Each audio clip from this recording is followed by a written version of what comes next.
am na ñoo xam ne mënuñoo liir léegi ki mënta liir yow li ma lay digal li ma lay sant mooy nga jël waxi sëñ Abdou Khadir sëñ Abdou Khadir wax nañ ne mas naa wax ne laa ilaha illa allah sayyiduna muhammadun rasulullah sallallahu taala alayhi wa sallam képp koy def téeméer yoon par guddi bu yàggee yàlla dana defal maanaam sidqul irada mooy nga nekk murid saadix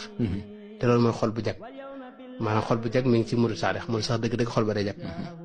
kon yow wutal del def laa ilaha illa allah soo fekkee mën nga ca yokk li ci des baax na soo ko mënta yokkit nga maanaam nga yem ci laa ilaha illa allah téeméer yoon ci suba gi téeméer yoon ci ngoon gi mooy guddi gi ak bëccëg gi sëñ bi xam nag la waxoon mooy laa ilaha illa allahu sayiduna muhammadun rasulullah sallallahu taala alayhi wa sallam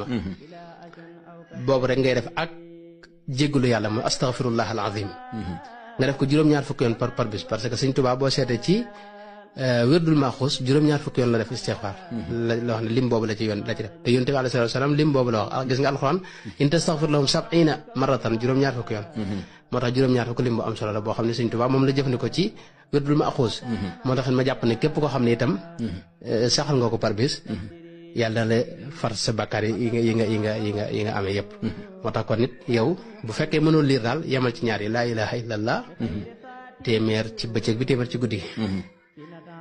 astaghfirullah al azim juróom-ñaar fukki yoon ci bis bi te kon ne nag xalaat bee ma la waxoon ak yeneen yi ci topp